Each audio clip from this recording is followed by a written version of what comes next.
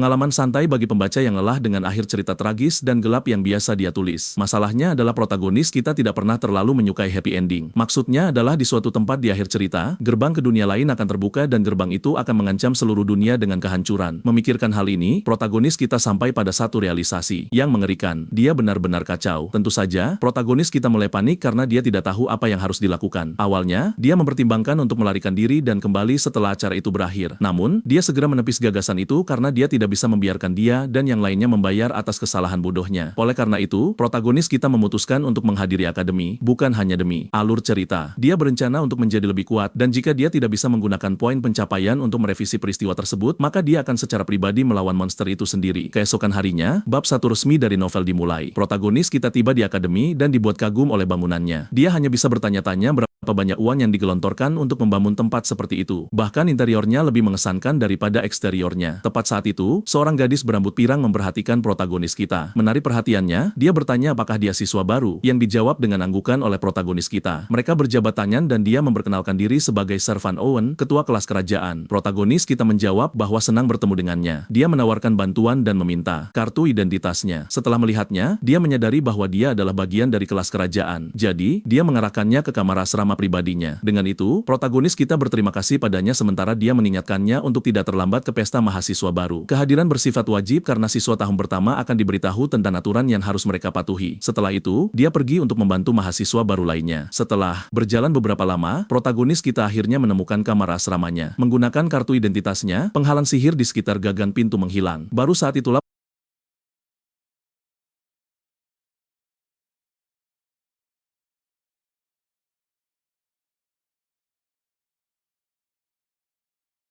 Asrama itu menyerupai suite mewah. Saat melihat-lihat, dia tiba-tiba melihat sebuah kotak. Valier sejujurnya tidak menyangka mereka akan menerima hadiah. Menganggap akademi itu sangat penuh perhatian, dia membuka hadiah yang dibungkus itu. Di dalamnya terdapat peta asrama beserta makanan ringan dan buku catatan. Protagonis kita menganggap ini sangat nyaman karena masih ada waktu sebelum pesta, dia bisa menuliskan nama-nama orang yang akan dia temui. Tidak lama setelah dia selesai mencatat nama teman sekelasnya, dia mempertimbangkan untuk melakukan hal yang sama untuk kelas B ketika akademi tiba-tiba membuat pengumuman. Valier menyadari sudah waktunya untuk pesta mahasiswa baru, meskipun dia tidak menyangka waktu berlalu begitu cepat. Melihat catatan-catatannya, protagonis kita menjelaskan mengingat beberapa karakter. Namun, informasi itu seharusnya cukup untuk orang-orang yang akan dia temui. Seperti yang diharapkan, saat dia memasuki lobi, seolah-olah dia menyaksikan imajinasinya menjadi kenyataan. Cukup mengejutkan, bahkan kakak kelas pun hadir. Melihat tatapan mengintimidasi mereka, protagonis kita menyadari mereka datang untuk memeriksa para siswa baru. Biasanya, mereka seharusnya tidak terlalu tertarik pada mahasiswa baru. Saat teralihkan oleh pemikiran ini, seseorang menginjak kakinya. Protagonis kita segera bereaksi kesakitan sementara orang itu dengan cepat meminta maaf. Dia hampir menangis, tetapi langsung membeku saat melihat orang yang bertanggung jawab. Anak laki-laki itu membantunya berdiri sambil terus meminta maaf sebelum memperkenalkan dirinya sebagai Ludwig sambil menggaruk bagian belakang kepalanya. Protagonis kita tentu saja membalas dengan memberikan namanya sendiri. Keduanya kemudian berjabat tangan saat Ludwig berkomentar bahwa senang bertemu dengannya. Mengenai mengapa protagonis kita membeku sebelumnya, ternyata Ludwig sebenarnya adalah protagonis utama novel tersebut. Kehadirannya hanya mengingatkan protagonis kita bahwa dia telah berinkarnasi ke dalam ceritanya sendiri. Pesta dimulai. Dengan Siris Van Owen melangkah maju untuk secara pribadi menyambut semua orang. Dia memberitahu mahasiswa baru untuk duduk di kursi yang disiapkan untuk mereka di tengah lobi. Protagonis kita mengamati saat kelas A duduk berhadapan dengan kelas B dan dia dengan cepat menyadari bahwa jumlahnya tidak cocok. Ini karena setiap kelas di novel asli seharusnya hanya terdiri dari 10 siswa. Dalam kasus protagonis kita, dia tahu bahwa dia adalah siswa terakhir yang diterima, yang berarti semua orang mungkin mengenalnya sebagai anak dengan bakat dasar tak terbatas tapi nol bakat. Oleh karena itu, protagonis kita berharap dia diterima di kelas 1B saja. Bagaimanapun, pesta dimulai dengan berkenalan diri. Orang pertama yang memperkenalkan diri adalah Bertus Dardius. Protagonis kita tertegun melihat saudara laki-laki, Putri Charlotte. Biasanya dalam plot asli, dia seharusnya menghadiri akademi dengan identitas palsu. Perkenalan terus berlanjut dan akhirnya tiba giliran protagonis kita. Seperti yang bisa ditebak, dia adalah orang terakhir yang memperkenalkan diri karena dia adalah siswa terakhir yang diterima. Dan seperti yang diharapkan, semua orang sudah tahu tentang dia dan mulai berbisik di antara mereka sendiri. Sementara itu, Bertus hanya menatapnya dengan senyuman. Protagonis kita merasa sedikit malu mendengar orang-orang mendiskusikannya secara terbuka. Namun, mengenai mengapa ada 11 siswa di kelas B alih-alih 10 dari plot asli, protagonis kita terkejut saat menemukan jawabannya. Ini karena Putri Charlotte juga telah mendaftar di akademi bersama saudaranya, sesuatu yang tidak pernah terjadi dalam cerita aslinya. Di bab berikutnya, protagonis kita menjelaskan bahwa akademi kekaisaran tidak dipengaruhi oleh kekuatan luar, termasuk keluarga kerajaan. Sebagai buktinya, tidak ada anggota keluarga kerajaan selain Bertus dan Charlotte yang pernah diterima di kelas kerajaan. Ini berarti kedua saudara kandung tersebut sangat berbakat karena bakat dan keterampilan adalah persyaratan utama untuk masuk. Bagi Bertus, mendapatkan nilai bagus dan lulus bukan hanya soal akademi. Itu adalah cara baginya untuk mendapatkan kekuasaan. Ini karena Bertus sebenarnya adalah penjahat tersembunyi dalam novel. Dengan kata lain, masuk akademi dan diterima di kelas kerajaan adalah langkah pertama menuju peran masa depannya sebagai penjahat. Namun, protagonis kita tidak mengerti mengapa kedua saudara kandung tersebut mendaftar di akademi pada tahun yang sama. Ini bukan bagaimana seharusnya hal-hal terjadi dalam novel aslinya. Dia menyimpulkan bahwa segalanya berubah karena dia menyelamatkan sang putri di awal cerita. Akibatnya, Bertus mengungkapkan identitasnya alih-alih menyembunyikannya kepada Valier. Meskipun dia adalah orang yang menulis karakter Bertus, kesadaran bahwa pangeran telah menyembunyikan niat aslinya selama ini membuatnya merinding. Dan itu bukan satu-satunya masalah. Dia menjelaskan bahwa Bertus yang asli membangkitkan 3 bakat setelah Dukcaran mengerahkan sumber daya yang sangat besar ke dalam pelatihannya. Bakat-bakat itu adalah bakat tempur, kontrol mana, dan sensitivitas mana. Kemampuan-kemampuan ini sangat penting untuk mencapai level master. Tanpa mereka, Bertus yang asli tidak akan pernah menjadi seorang sword master. Karena alur ceritanya benar-benar berbeda pada titik ini, protagonis kita bertanya-tanya apakah Bertus masih memiliki bakat yang sama seperti yang dia miliki dalam plot aslinya. Meski begitu, menurutnya, Bertus bukanlah masalah terbesar. Masalah sebenarnya adalah Putri Charlotte. Meskipun dia agak bisa mengerti mengapa kedua saudara kandung itu berakhir di kelas kerajaan, dia tidak tahu mengapa Charlotte ditempatkan di kelas 1B. Mungkin dia hanya kalah dari Bertus dalam hal bakat. Namun, jika itu benar, Bertus bahkan seharusnya tidak memenuhi syarat untuk kelas 1A. Setelah berpikir sejenak, dia hanya sampai pada satu kesimpulan. Akan menjadi masalah jika kedua saudara kandung ditempatkan di kelas yang sama, jadi akademi kemungkinan besar melakukan penyesuaian. Meskipun demikian, cara Van Owen mulai menjelaskan aturan untuk siswa tahun pertama setelah perkenalan diri selesai. Dia menyatakan bahwa di dalam akademi kekaisaran, status tidak berarti apa-apa. Baik bangsawan maupun rakyat jelata, semuanya sama. Dia segera mengancam siswa tahun pertama dengan pemusiran jika mereka berani melanggar aturan sederhana ini. Namun, dia mengungkapkan bahwa Akademi telah menerima surat dari Kaisar sendiri. Biasanya, Akademi tidak akan pernah membiarkan campur tangan seperti itu, tetapi kali ini mereka membuat pengecualian. Menurut isi surat tersebut, baik di dalam maupun di luar Akademi, jika pangeran atau putri mengalami kerugian karena faksi lain, pihak yang bertanggung jawab akan kehilangan hak mereka secara permanen atas tahta. Ini adalah dekrit resmi Kaisar Nelio di Gardius. Di mata protagonis kita, dekrit ini tidak benar-benar ditujukan kepada pangeran atau putri. Ini adalah peringatan bagi para pengikut mereka. Pesannya jelas. Perlakukan kedua saudara kandung seperti Anda memperlakukan diri Anda sendiri. Setelah itu, Abigail bergeser ke asrama kerajaan. Protagonis kita menyaksikan percakapan antara pangeran dan seorang anak laki-laki berambut hijau. Bertus mengenakan senyum ramah dan bersikeras agar anak laki-laki itu berhenti menyapanya secara formal, mengingatkannya pada aturan kesetaraan Akademi. Menyaksikan ini, protagonis kita hanya bisa menghela napas. Bertus benar-benar seorang manipulator ulung. Adapun anak laki-laki berambut hijau itu, protagonis kita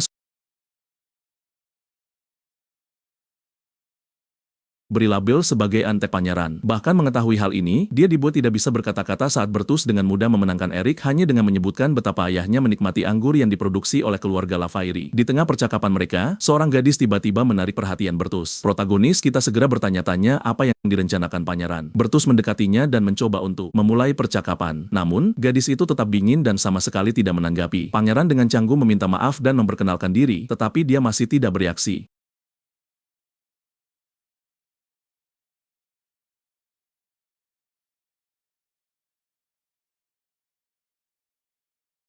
Kita menjelaskan bahwa dalam cerita aslinya, Ellen seharusnya menempati peringkat pertama di kelas A. Namun, Bertus mendorongnya ke posisi kedua. Kenyataannya, dia adalah seorang jenius yang sengaja menyembunyikan kemampuan aslinya, membuatnya lebih dari memenuhi syarat untuk berdiri di puncak kelas. Kemudian detail lain muncul di benak. Nama keluarga Artorius. Nama itu milik pahlawan yang membunuh ayahnya. Ellen tidak lain adalah adik perempuan Raan Artorius. Sebelum dia bisa berpikir lebih jauh, seseorang tiba-tiba memanggilnya. Orang tersebut kebetulan adalah protagonis utama dunia ini. Saat Ludwig melangkah ke asrama kelas kerajaan A, suasana segera berubah. Protagonis kita menyadari bahwa ini menandai dimulainya secara resmi peristiwa besar pertama dalam novel. Karena latar belakang dan kepribadian Ludwig, dia tetap sama sekali tidak tahu tentang norma sosial yang secara alami menjadikannya target. Meskipun demikian, protagonis kita menanggapi sapaan dan menyebutkan bahwa mereka bertemu selama pesta penyambutan tahun pertama. Melihat mereka berinteraksi begitu santai membuat salah satu gadis di asrama menatap dengan terkejut. Dan untuk kedua kalinya, Bertus mulai tertarik pada protagonis kita. Gadis itu menghela napas keras dan menyebut tempat itu menyebalkan. Masih tidak sadar, Ludwig berjalan mendekat dan memperkenalkan diri sebelum dengan sopan menanyakan namanya. Ini segera menyebabkan dia meledak. Dia dengan marah menyuruhnya untuk tersesat dan mengingatkannya bahwa ini adalah asrama kelas 1A. Seperti yang diharapkan, Ludwig tetap tidak sadar dan bertanya apakah dia tidak diperbolehkan berada di sana. Sekali lagi, dia membentak balik, menuntut untuk mengetahui mengapa siswa kelas 1B berkeliaran di sekitar area asrama kelas 1A. Melihat situasi meningkat, Bertus akhirnya turun tangan dan menegur Harriet karena bertindak terlalu jauh. Harriet tertegun. Dia tidak pernah menyangka pangeran akan membela Ludwig. Protagonis kita merasa ini sangat menarik saat menyaksikan interaksi tersebut. Harriet di Stein-Owen sebenarnya berada di peringkat keempat di kelas. Dia menjelaskan bahwa dia memiliki bakat luar biasa dalam sihir dan juga putri Duke Stein-Owen. Dengan kata lain, dia terus-menerus perlu menjaga citra yang baik di depan pangeran. Terlepas dari itu, Bertus membawa Ludwig pergi sambil memperkenalkan diri. Dia juga meminta maaf, mencatat bahwa dia memiliki beberapa teman sekelas yang sensitif dan berharap Ludwig mengerti. Meskipun demikian, dia mengatakan dia ingin terus bertemu Ludwig di masa depan. Sementara itu, protagonis kita sekali lagi tidak bisa berkata-kata saat dia menyaksikan Erik Diafairi bereaksi terhadap pangeran yang mengambil kendali situasi. Tepat saat itu, sistem muncul dengan pemberitahuan. Protagonis kita dibuat terkejut karena dia baru saja menerima 100 poin pencapaian meskipun hampir tidak melakukan apa-apa kecuali hadir dalam cerita. Pulih dari keterkejutannya, dia memeriksa sistem dan menemukan sesuatu yang menarik. Sistem berisi toko bakat di mana dia dapat membeli bakat seperti ilmu pedang, sihir, dan banyak lainnya dengan imbalan poin pencapaian. Ketika protagonis kita menunjukkan bahwa harganya tambah mahal, sistem segera memberitahunya untuk tidak serakah. Dia hanya bisa menghela napas saat mulai memikirkan bakat mana yang harus dia peroleh. Namun, sesuatu membuatnya berhenti karena sistem juga menyebutkan kemampuan supernatural. Protagonis kita memutuskan untuk memeriksanya. Saat melakukannya, dia menjelaskan bagaimana kemampuan supernatural bekerja. Tidak seperti bakat, kemampuan supernatural biasanya lemah ketika pertama kali muncul dan sulit dikendalikan karena membutuhkan waktu dan latihan terus-menerus untuk berkembang. Meskipun demikian, Valier memutuskan untuk tetap membuka pilihannya dan berencana untuk mengumpulkan lebih banyak poin pencapaian sebelum akhirnya membeli kemampuan supernatural. Plot secara alami berkembang setelah upacara penyambutan dan pesta mahasiswa baru. Protagonis kita menjelaskan bahwa sama seperti kelas lain, kelas kerajaan sekarang akan diperkenalkan kepada wali kelas mereka. Sejauh ini, tidak ada yang signifikan terjadi, membuatnya bertanya-tanya apakah cerita tetap tidak berubah meskipun pangeran dan dan Putri muncul jauh lebih awal dari yang diharapkan. Tepat saat itu, wali kelas mereka masuk dan menuntut perhatian semua orang. Protagonis kita sedikit terkejut. Guru tersebut adalah pria dewasa yang memancarkan aura yang sangat profesional, persis seperti yang diharapkan dari instruktur kelas kerajaan. Setelah memperkenalkan diri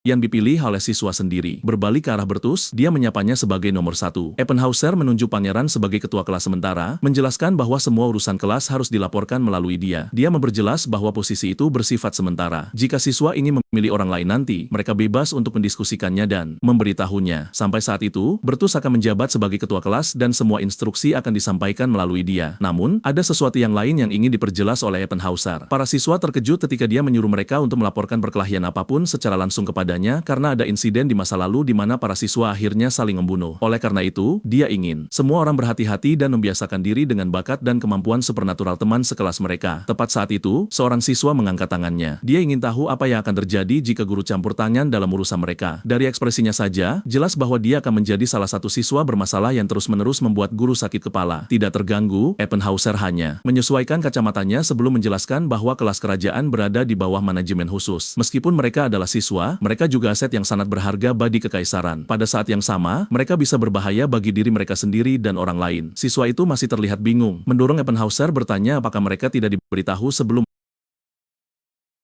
memberitahu mereka bahwa dia memiliki wewenang penuh untuk menghukum mereka sesuai keinginan. Seluruh ruang kelas merasakan tekanan di udara saat dia menjelaskan apa arti manajemen khusus yang sebenarnya. Bahkan saat itu, seorang siswa sombong bertanya apakah dia benar-benar mampu melakukan hal seperti itu. Mendengar tantangan tidak langsung itu, Eppenhauser tetap tenang. Dia hanya menunjukkan bahwa dia telah mengejar kelas kerajaan selama lebih dari 1 dekade. Dengan kata lain, dia telah melakukan ini cukup lama untuk menangani siswa yang sombong dan bodoh seperti yang berbicara itu. Saat memilah daftar kelas, dia tiba-tiba memanggil nama protagonis kita. Ketika Valier merespons, Eppenhauser menyuruhnya untuk segera mengikutinya ke kantornya. Bahkan sebagai pria berusia 30 tahun, kata-kata itu masih membuatnya merinding. Belakangan di dalam kantor, Eppenhauser mencatat bahwa Valier adalah siswa dengan bakat dasar tak terbatas tetapi tanpa bakat sejati. Valier mengangguk, menyebabkan guru itu memberinya daftar dan bersikeras agar dia melihatnya. Daftar itu berisi nama-nama teman sekelasnya. Protagonis kita mendengarkan saat Eppenhauser menjelaskan bahwa setiap siswa memiliki bakat atau kemampuan supernatural dan menghadiri kelas yang dirancang khusus untuk membantu mereka mengembangkan kekuatan tersebut. Dengan kata lain, setiap siswa sudah memiliki jalur yang jelas di depan mereka. Namun, Valier benar-benar berbeda. Eppenhauser percaya bahwa protagonis kita pasti menghadapi dilema karena dengan bakat dasarnya yang tak terhitung jumlahnya, dia tidak tahu jalur mana yang harus dia pilih. Mendengarkannya, protagonis kita menyadari dengan tidak percaya bahwa gurunya benar-benar mencoba membantunya. Eppenhauser mengakui bahwa dia telah bertemu siswa yang tidak menyukai bakat dan kemampuan mereka, tetapi dipaksa untuk terus menempuh jalur tersebut. Dibandingkan dengan mereka, Valier beruntung. Dia memiliki kebebasan untuk memilih apapun yang dia inginkan. Oleh karena itu, protagonis kita memberitahunya bahwa dia ingin mempelajari kemampuan supernatural. Mendengar ini, Eppenhauser menunjukkan bahwa laporan merangkum bakat dasar Valier, tetapi dia bertanya-tanya apakah protagonis kita memiliki bakat yang sama untuk menguasai kemampuan supernatural. Valier hanya bisa menggaruk kepalanya dengan canggung. Sebenarnya, kemampuan supernatural jauh lebih murah untuk dibeli dari toko sistem. Itulah alasan sebenarnya dia memilihnya. Namun, Eppenhauser menjelaskan bahwa siswa biasanya tidak dapat memasuki kelas kemampuan supernatural tanpa sudah memiliki kemampuan. Karena Valier adalah anggota kelas kerajaan, pengecualian dapat dibuat. Namun, dia memperingatkannya bahwa dia mungkin dikeluarkan dari kursus jika dia gagal menunjukkan kemajuan apapun. Meskipun demikian, dia menyerahkan dokumen kepada protagonis kita. Ternyata itu adalah jadwal kelas yang dipersonalisasi. Valier tidak percaya guru itu sudah bersusah payah membuatnya, khusus untuknya. Meski begitu, Eppenhauser menawarkan satu saran terakhir. Kemampuan supernatural sulit dimanifestasikan melalui usaha saja. Dengan kata lain, Valier harus membidik sesuatu yang lebih besar daripada membatasi dirinya sendiri. Protagonis kita menerima saran itu, berterima kasih kepada guru, dan pergi. Kembali ke ruang kelas, Valier menyadari bahwa Eppenhauser adalah guru yang jauh lebih baik daripada yang dia duga sebelumnya. Namun, saat dia melangkah masuk, dia segera berhenti. Suasana terasa aneh. Seluruh kelas menatap langsung ke arahnya seolah-olah dia memiliki sesuatu di wajahnya. Tepat saat itu, siswa sombong yang sama dari sebelumnya mendekatinya. Dengan seringai mengejek, dia bertanya apakah Valier benar-benar siswa dengan bakat dasar tak terbatas tapi tanpa bakat. Valier hanya mengonfirmasinya sebelum bertanya-tanya mengapa Kair mengkonfrontasinya. Oleh karena itu, Kair dengan lantang menunjukkan bahwa ini adalah kelas kerajaan, jadi tidak masuk akal bagi seseorang seperti protagonis kita untuk diterima di sini. Sementara itu, protagonis kita hanya mengabaikannya dan menuju ke kursinya. Kurangnya responnya hanya membuat Kair lebih sombong saat dia bertanya-tanya dengan keras bagaimana seseorang tanpa bakat berhasil masuk ke ruang kelas yang dipenuhi orang jenius. Sepanjang waktu, protagonis kita memperhatikan bahwa pangeran telah mengamatinya. Kair terus berbicara sampai akhirnya Valier menyuruhnya untuk diam dengan nada setenang mungkin. Akibatnya, Kair menjadi marah. Valier kemudian bertanya mengapa dia diteriaki atas sesuatu yang diputuskan oleh Departemen Penerimaan Akademi. Bukannya dia menyuap siapapun. Dia hanya datang ke tempat yang diperintahkan Akademi untuk dia datangi. Kair tertegun saat protagonis kita bertanya apakah dia mungkin yang bertanggung jawab atas penerimaan. Dia lebih lanjut bertanya apakah Kair bahkan mengenal kepala penerimaan. Tentu saja, Kair tidak tahu. Sekarang, protagonis kita dengan dingin bertanya mengapa dia mengganggunya sejak awal, menyebabkan Kair berkeringat dingin. Pada saat itu, Valier akhirnya ingat siapa dia. Ini adalah siswa dengan cadangan mana yang sangat besar tetapi tidak memiliki bakat nyata untuk sihir. Itu situasi yang mengerikan. Orang itu bisa menyimpan mana tetapi tidak memiliki cara yang andal untuk mengeluarkannya. Seluruh kelas memperhatikan saat protagonis kita dengan mudah menangani si idiot itu. Namun, saat dia kembali ke kursinya, ruang kelas mulai berbisik. Siswa mulai membuat komentar kasar dan memanggilnya dengan sebutan buruk. Dalam pikiran Valier, dia segera menyadari bahwa dia telah mengacau. Dia sudah bisa mengatakan bahwa semua orang sekarang melihatnya sebagai siswa tanpa bakat dengan masalah kemarahan yang serius. Namun, itu bahkan bukan bagian terburuknya. Pangeran sekarang membuatnya sangat jelas bahwa dia memberikan perhatian khusus padanya. Tentu saja, protagonis kita tidak menyukai hal itu sedikitpun. Belakangan, di kantin sekolah, Valier terus mengamati Bertus, tidak dapat memahami mengapa pangeran terus mengamatinya. Dia menyatakan beberapa penyesalan karena mengkonfrontasi Kair. Bagaimanapun, saat insiden itu terjadi di kelas, semua orang mulai memperlakukannya seperti semacam wabah. Sementara suasana di kelasnya tetap suram dan bermusuhan, kelas B dipenuhi dengan tawa dan kegembiraan. Merefleksikan situasinya, Valier menyadari bahwa dia secara resmi telah menjadi sampah kelas. Mengesampingkan itu, dia mulai mengamati percakapan pangeran. Harriet mengungkapkan bahwa dia memiliki 3 bakat yang berkaitan dengan manipulasi mana. Yang masuk akan mengingat dia adalah seorang penyihir. Dia bahkan mengundang pangeran untuk mengambil kelas bersama karena bakat mereka serupa. Sementara itu, di sisi lain kantin, sang putri sedang duduk bersama Ludwig. Anak laki-laki itu terus menumpuk daging ke piringnya sambil bersikeras bahwa dia membutuhkan nutrisi yang tepat untuk pulih. Ini meskipun sang putri berulang kali mengklaim bahwa dia tidak menyukai makanan berminyak. Menyaksikan adegan itu terungkap, Valier tidak bisa tidak bertanya-tanya apakah dia harus khawatir. Segera setelah makan siang, pelatihan fisik dimulai. Protagonis kita sudah kelelahan saat dia menyadari mereka diharapkan untuk berlari 20 putaran tepat setelah makan. Instruktur terus mendesak semua orang ke depan. Sementara itu, Harriet dengan cepat tertinggal. Dia merasa seperti akan mati karena kelelahan dan bertanya-tanya apa gunanya pelatihan fisik ketika dia adalah seorang penyihir. Sayangnya baginya, seorang instruktur tiba-tiba muncul di belakangnya. Dia menunjukkan bahwa jika ini adalah medan perang yang sebenarnya, dia pasti sudah mati. Dan begitu saja, Harriet mendapati dirinya berlari menyelamatkan hidupnya sementara instruktur mengejarnya. Sementara itu, Ludwig mendekati Valier dan bertanya apakah dia sudah lelah setelah hanya 20 putaran. Protagonis kita tidak percaya betapa energiknya pria itu. Lebih buruk lagi, dia harus menjalani pelatihan ini selama 1 semester penuh. Tepat saat itu, Ellen menyusul mereka berdua. Seperti yang diharapkan, gadis itu sangat cepat. Ludwig dengan mudah menyamai langkahnya, meskipun Valier mencatat bahwa stamina mungkin satu-satunya hal yang bisa disamai Ludwig dengannya. Segera setelah lari, mereka mulai melakukan sit-up. Pada titik ini, protagonis kita hampir tidak mampu bertahan. Selama ini, dia bertanya-tanya, apakah ini akademi atau kamp pelatihan militer? Untuk pertama kalinya dalam hidupnya, dia benar-benar iri pada sang putri. Rupanya, dia menerima izin gratis dari pelatihan fisik karena penyakitnya. Valier hanya bisa terus maju, mengetahui bahwa jika dia berhenti, dia akan dihukum dengan 10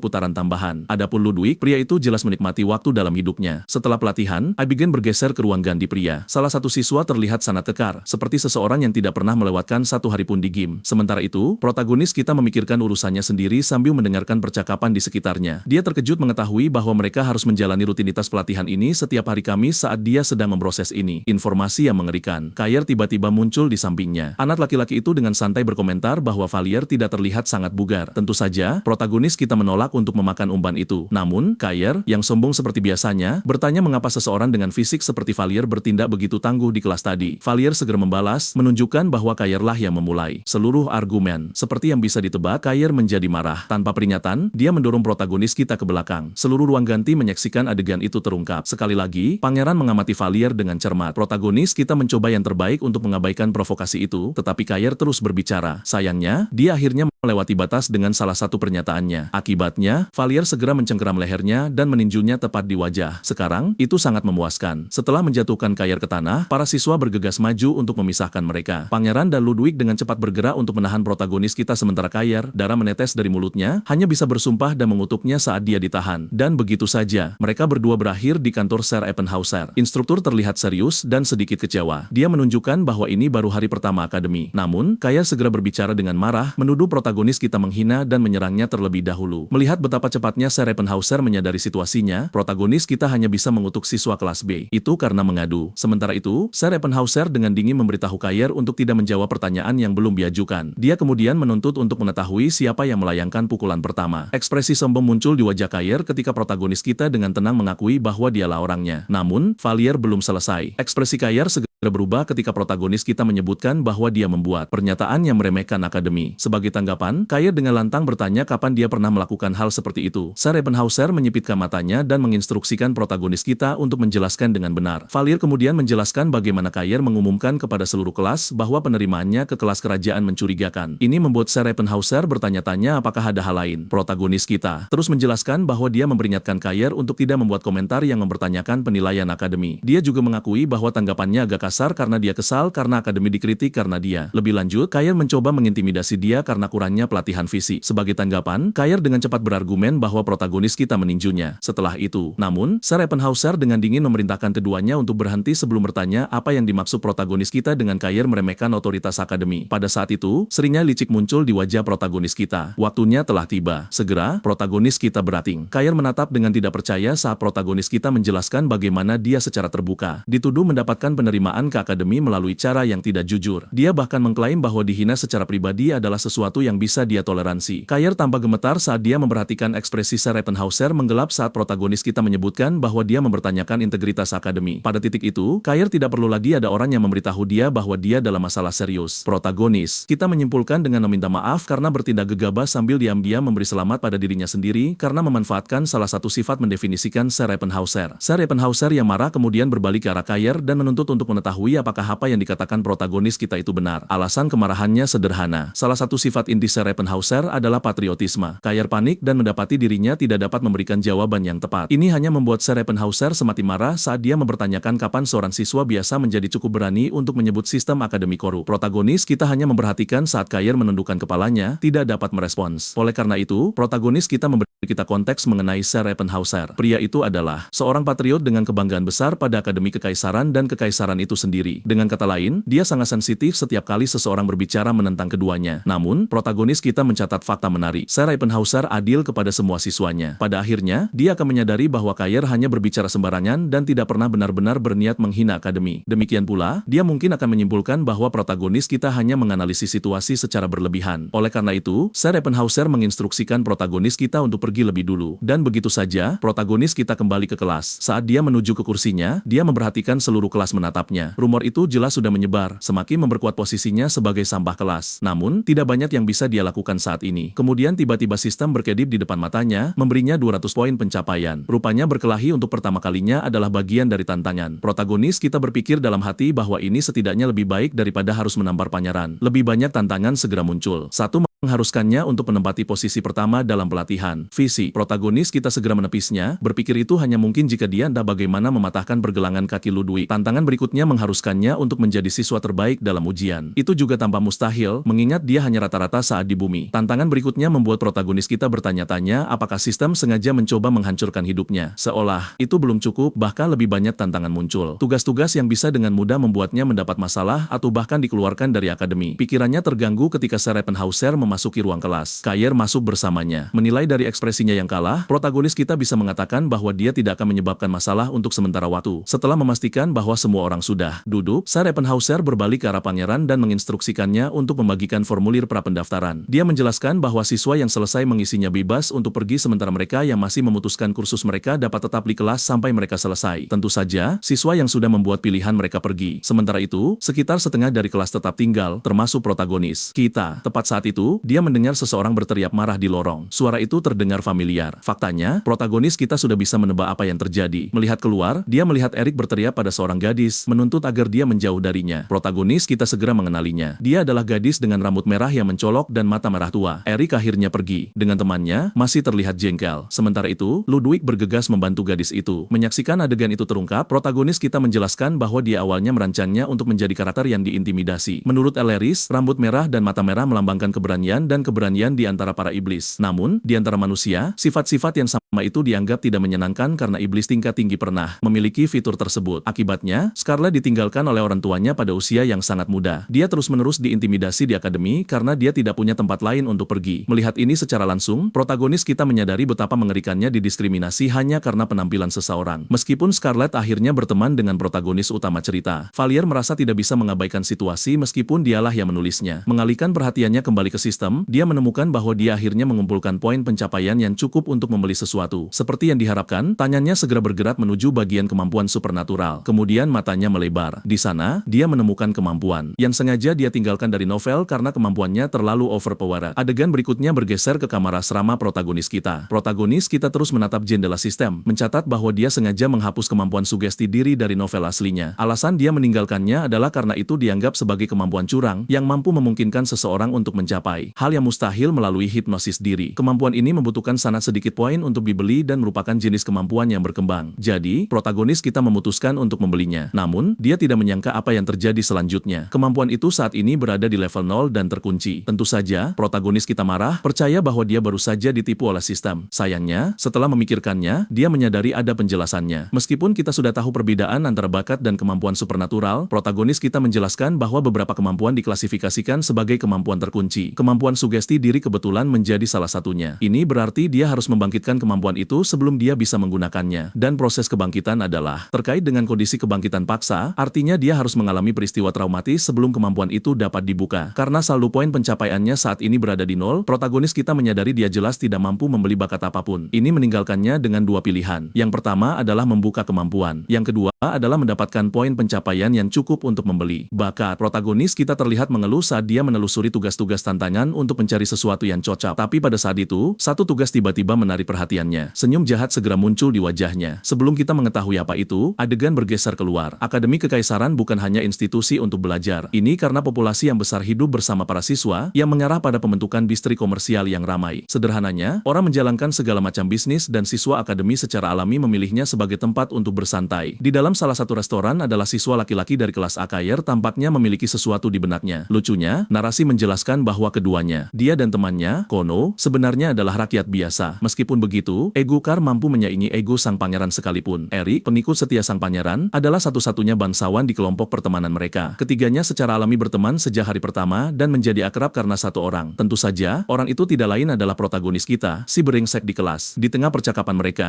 yang lain bertanya kepada Sier tentang apa yang terjadi dengan Ebenhauser. Kair mengaku tidak tahu bagaimana menjelaskannya dengan kata-kata, tetapi pada akhirnya mengklaim bahwa protagonis kita telah menjebaknya dan membuatnya terlihat seolah-olah mempermalukan akademi. Eric berargumen bahwa protagonis kitalah masalah sebenarnya, menyoroti bahwa akademi telah menerima bajingan tanpa bakat yang punya masalah kemarahan. Kir langsung setuju, memikirkan hal itu saja. Tentang protagonis kita membuat dirinya ingin membunuhnya. Namun, atmosfer serius itu tidak bertahan lama. Kono tiba-tiba melihat keluar restoran dan menyadari beberapa gadis cantik dari kelas sebelah. Eric hampir menyemburkan tehnya saat Kono menunjukkan bahwa tidak banyak gadis cantik di kelas mereka. Mengejutkannya, Eric setuju. Meskipun ia menegaskan agar Kono jangan pernah mengatakan hal itu di depan wajah mereka langsung. Kono sudah tahu akan hal itu. Lagi pula, jika ini adalah dunia nyata, dia bahkan tidak akan memiliki kesempatan untuk berada di ruangan yang sama dengan mereka karena dia hanyalah rakyat biasa. Sementara sebagian besar gadis di sana berasal dari keluarga bangsawan atau keluarga bergengsi. Dan begitu saja, obrolan beralih ke topik yang populer di kalangan remaja laki-laki. Mereka mulai berdebat tentang siapa gadis tercantik di kelas kerajaan. Tentu saja, Putri Charlotte dengan mudah menempati posisi pertama. Namun, mereka semua setuju bahwa dia benar-benar berada di luar jangkauan dan bukan seseorang yang bahkan boleh mereka impikan untuk didekati. Kandidat berikutnya adalah Ellen. Meskipun mereka mengakui dia cantik, kepribadiannya yang pendiam membuatnya sulit didekati. Kandidat terakhir adalah Nona Grans. Ker bahkan mengakui bahwa dia adalah tipe idealnya. Dan begitu saja, tiga orang bodoh ini secara terbuka menilai para gadis dan mendiskusikan gebetan mereka di siang bolong. Kelompok itu tiba-tiba tersentak ketika seseorang tanpa diduga mendekati mereka. Gadis cantik itu langsung menatap mata Kono, meminta maaf karena telah mengganggu, dan bertanya apakah Kono bisa meluangkan waktu sebentar untuknya. Tentu saja, Kono tercengang dan heran mengapa gadis itu memilih dirinya. Kedua temannya menonton dengan tercengang saat dia segera meninggalkan restoran bersama gadis itu. Begitu mereka melangkah keluar, sang gadis menyerahkan sepucuk surat kepada Kono. Itu adalah surat pengakuan cinta. Setelah membaca isinya, Kono segera memberitahunya bahwa saat ini dia sedang tidak menyukai siapapun ketika gadis itu salah mengira keheningannya karena sudah memiliki kekasih. Sambil bertingkah malu-malu, gadis itu bertanya apa pendapat Kono tentang diri.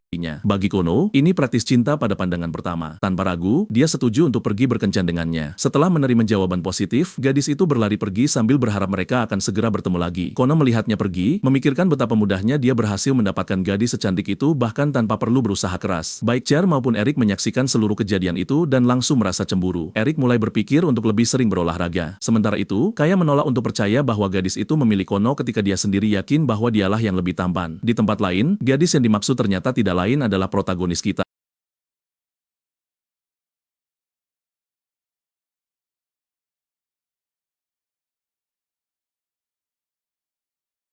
Mendapatkan pernyataan cinta. Protagonis kita menjelaskan bahwa dia berhasil melakukan ini karena sistem tidak pernah secara spesifik menyatakan bahwa dia harus ditembak sebagai dirinya sendiri. Dengan kata lain, dia hanya memanfaatkan celah dalam aturan. Karena tindakannya, tugas tantangan sistem segera diperbarui. Sekarang, sistem itu praktis mendorongnya untuk pergi berkencan dengan Kono. Memikirkan hal itu, protagonis kita hampir merasa bersalah pada anak laki-laki itu. Lagi pula, dia baru saja memanipulasi seorang remaja polos demi mendapatkan poin pencapaian. Setelah memulihkan fokusnya, dia mengingatkan dirinya sendiri bahwa dia melakukan semua ini demi mengumpulkan cukup poin untuk mengamankan bakat yang berguna. Dan begitu saja, dia mulai menjelajahi sistem sekali lagi. Akhirnya, satu bakat menarik perhatiannya. Sekarang, yang perlu dia lakukan adalah ditolak. Adegan berikutnya membawa kita ke aula pelatihan. Protagonis kita tidak tahu bagaimana harus bersikap. Pertama, dia merasa seolah-olah telah menjual jiwanya demi poin pencapaian. Sekarang, dia akan mendapati harga dirinya hancur berkeping-keping. Untuk memastikan rencananya berhasil, dia mengevaluasi dengan cermat target yang sempurna. Dan orang itu kebetulan adalah Ellen. Protagonis kita yakin bahwa gadis itu sama sekali tidak peduli padanya sedikitpun, yang berarti ini seharusnya menjadi penolakan termudah di